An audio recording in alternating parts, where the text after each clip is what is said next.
हाम्रो बार उता दाइलाई टेकबाट बोलाएर छाडिदिनु भने काट्नु गयो के अरे तिमी ओस पर्यो बारी सुक्ला भनेर काट्न लगा आमा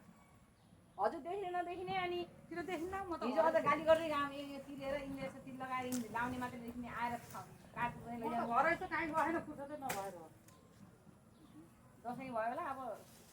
पाहुनाहरू आउनु भयो होला पाहुना भन्दा नि मेरो त्यो धानको त आली पाल्न कमसँग ठिकै के मलाई के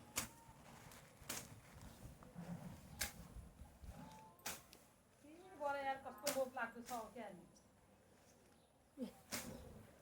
हामीलाई कम गाह्रो छ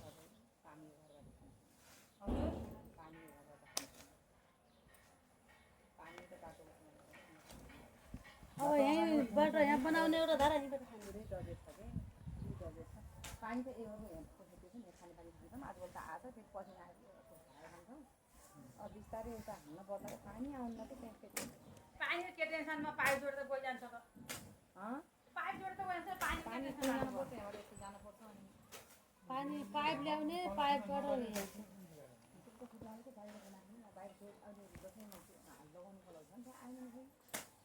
बिक्री गर्ने भनेको नबनाउनु होइन खासै बेच्ने मुल्य गर्दैनन् क्या बिक्री गर्ने भनेको कलर नलगाउनु कसले यो त्यो घर त बिक्री गर्ने घर हो मुल्य नमुल्य कति भने एक करोड 60 लाख सबै लाग्छ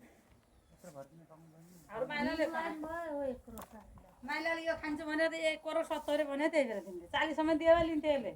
40 सम्म दिए खाने पलान थियो 40 भए पनि उसले खान्छु भने कहाँ बस्नुहुन्छ भाइ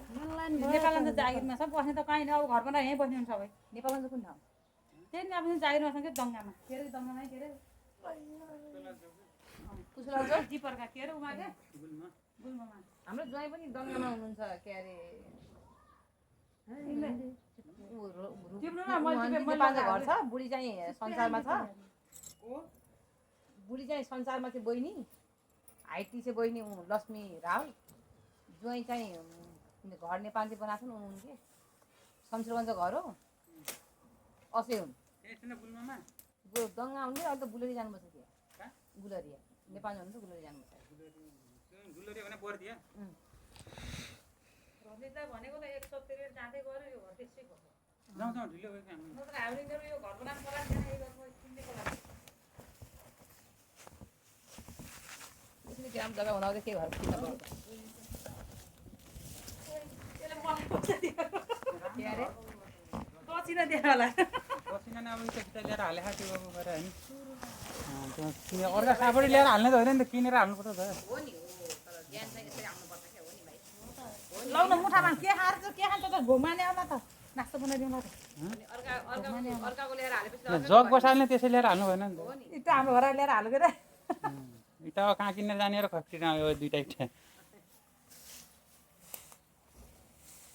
भका भक त्यसमा तपाईँहरू जानु ल म जान्छु है घुमाने मात्रै होइन ढिलो हुन्छ कि 3 3:30 बजेमा भित्र हुनु जान्छु त आउनु भएन साला 3:11 भएको सबै बुढी आउँछ बुढी त अब इटा ढुङ्गा खसाल्ने बेला छ साँझ एकछिन आउनु अनि 8-9 बजे गइहाल्ला होला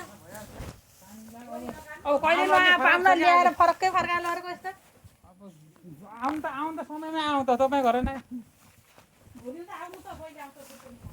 ल होइन क्या 3:30 बजेमा भित्र जानुपर्छ ढिलो भइरहेको छ 6 बजे